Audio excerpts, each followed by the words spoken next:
الحمد للہ وحدہ والصلاة والسلام علی من لا نبی بعد اما بعد۔ میرے محترم بھائیوں، میں آپ کو اصل حقیقت سے آگاہ کرنا چاہتا ہوں۔ یہ جو رمضان المبارک کا دوسرا خطبہ اللہ کی رضا و رحمت سے میں نے عرض کیا اور جس پر یہ حادثہ بنا، علماء کی تدلیل کا دوران خطبہ جو یہ واقعہ پیش آیا، ساتھیوں کے اصرار پر اصل حقائق آپ کے سامنے رکھنا چاہتا ہوں۔ یہاں پر ڈجکوٹ کی سرزمین پر میں دین کی خدمت کا فریضہ سر انجام دے رہا ہوں۔ یہاں پر ایک میرے مقتدی ہیں، پیارے بھائی اسحاق صاحب، انہوں نے جو موضوع میرے ذمہ لگایا تھا رمضان المبارک کے دوسرے جمعے کا، وہ تھا سیرت فاطمہ رضی اللہ عنہا۔ آپ وہ خطبہ سن چکے ہوں گے، آڈیو ویڈیو آ گئی ہے یوٹیوب پر۔ بات جب یہاں تک پہنچی کہ جنگ بدر سے کامیاب واپسی نے اس نو مولود ریاست کو بہت سے خطرات کے سامنے لا کھڑا کیا، اندرونی و بیرونی سازشوں میں اضافہ ہو گیا اور آپ صلی اللہ علیہ وسلم پر امور سلطنت کی ذمہ داریوں کا بوجھ اور بھی بڑھ گیا۔ اس کے ساتھ ساتھ خانگی معاملات میں بھی آپ کی دلچسپی کی ضرورت مزید شدید ہو گئی، خصوصاً سیدہ فاطمہ رضی اللہ عنہا کی شادی خانہ آبادی آپ کے نزدیک بہت اہم ذمہ داری تھی۔ چنانچہ سیدنا علی رضی اللہ عنہ کے ساتھ نسبت ازدواج طے پائی گئی تو آپ نے دریافت فرمایا، علی، شادی کے لیے کیا سامان موجود ہے؟ انہوں نے عرض کیا کہ اے اللہ کے رسول صلی اللہ علیہ وسلم، میں تو تہی دست ہوں، میرے پاس تو کچھ بھی نہیں۔ فرمایا، وہ ختمیہ نامی درع اور جنگی جیکٹ کہاں ہے؟ بعض ختمیہ پڑھتے ہیں اور بعض ختمیہ پڑھتے ہیں۔ فرمایا کہ آقا وہ تو موجود ہے۔ فرمایا اس کو حق مہر کے طور پر استعمال کر لو۔ مگر سیدنا علی رضی اللہ عنہ نے یاران حلقہ ابر ریشم سیدنا ابو بکر و عثمان رضی اللہ عنہم کے تعاون سے اس مہم کو سر کیا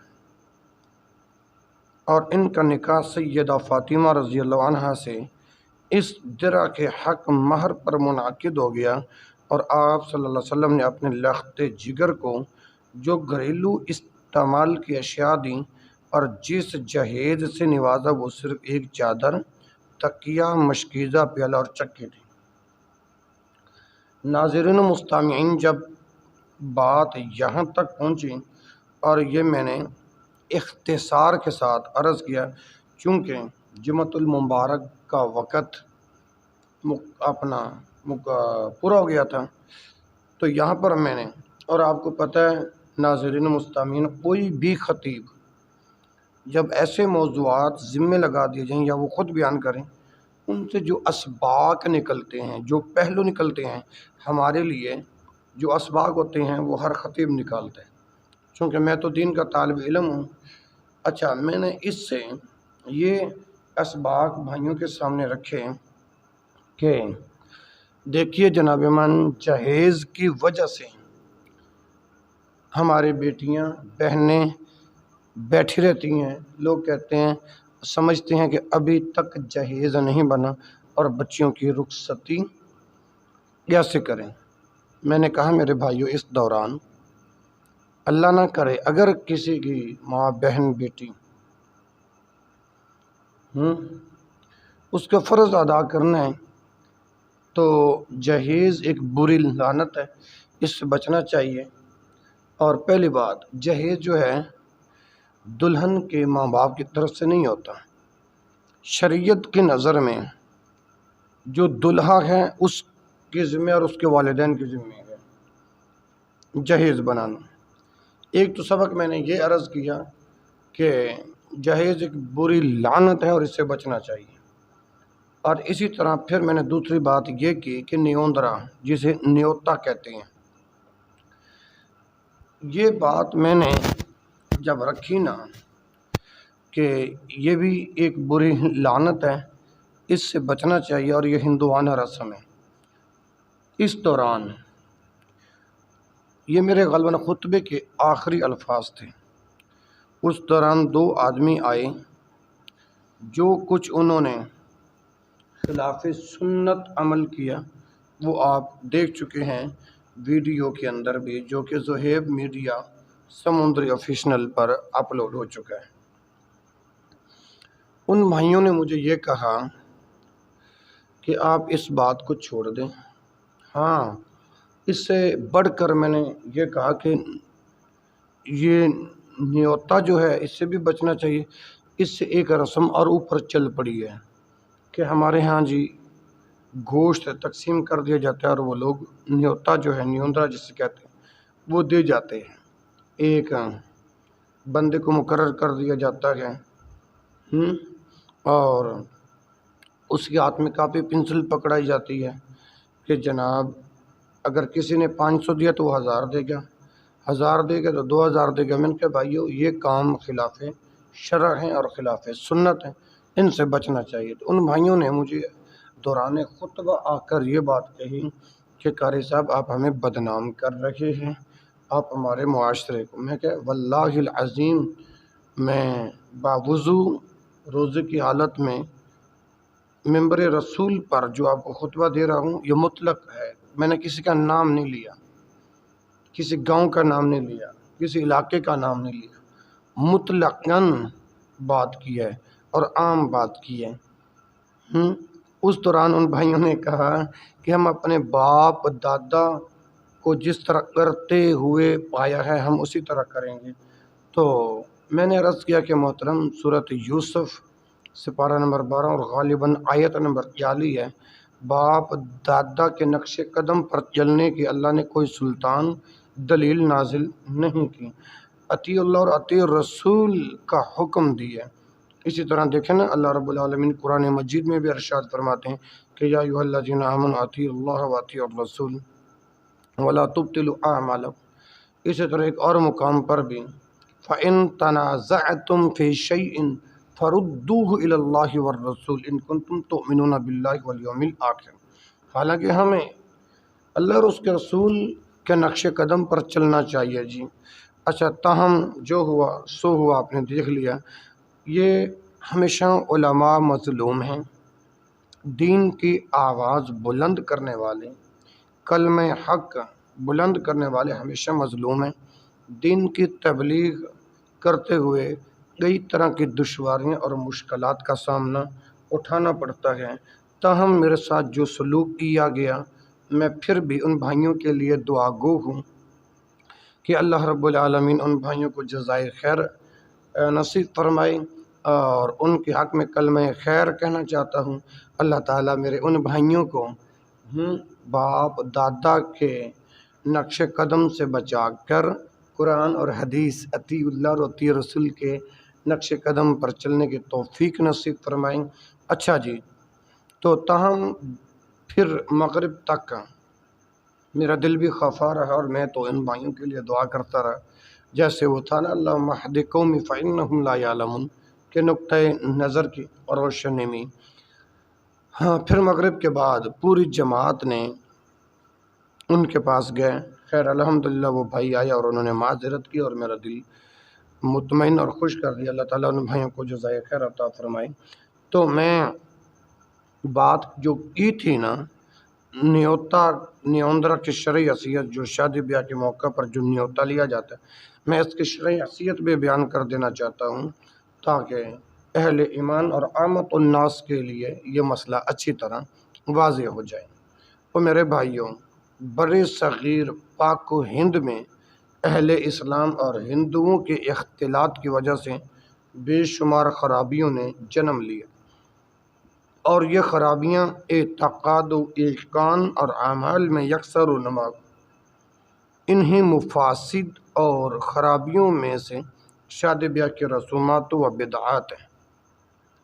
ہندوانہ رسم و رواج میں سے رسم نیوندرا بھی ہے، اور کہا جاتا ہے کہ شادی بیاہ میں اخراجات کثیر ہوتے ہیں اور یہ تعاون کی ایک شکل ہے۔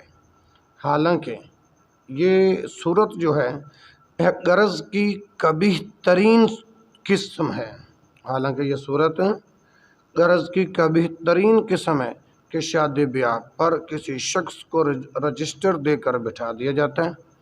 جتنے لوگوں کو اس پارٹی اور تقریب میں مدعو کیا جاتا ہے، کھانے کے بعد ان سے پیسے وصول کیے جاتے ہیں۔ اگر ایک آدمی نے شادی پر 100 روپے دیا ہے تو وہ اس سے دگنے کا خواہشمند ہوتا ہے۔ اگر اس کی دی ہوئی رقم سے زیادہ نہ دی جائے تو ناراضی جنم لیتی ہے، اور اگر کوئی اتنی ہی رقم دے جتنی اس نے لی تھی تو کہا جاتا ہے کہ اس نے ہم سے بازی ختم کر دی ہے۔ اور حالانکہ میرے بھائیوں یہ خالص ہندوانہ رسم ہے۔ ہندوستان میں کمبوہ برادری ایسی اشیاء کو پسند نہیں کرتی تھی۔ ڈاکٹر محمد عمر اپنی کتاب میں جہیز کے عنوان کے تحت لکھتے ہیں کہ کمبوہ فرقے کے مسلمان جہیز نہیں دیتے تھے اور عروس کے گھر ساچک یعنی رسم مہندی بھی نہیں بیچتے تھے، اور نکاح میں یا شب عروسی کو یا حنا بندی کے موقع پر شربت پلانے کے بعد براتیوں سے نیوتا یا نیک بھی نہیں لیتے تھے، کیونکہ یہ لوگ فرط غیرت سے ان کاموں کو مکروہ سمجھتے تھے۔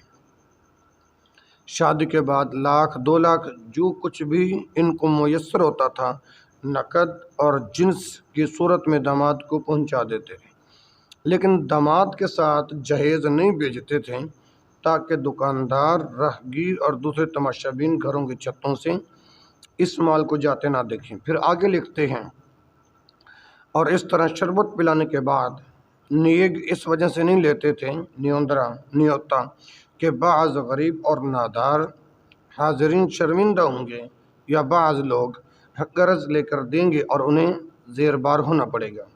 ہندوستانی تہذیب کا مسلمانوں پر اثر کتاب کا نام ہے، اور صفحہ 153 تا 154 دیکھ لیں۔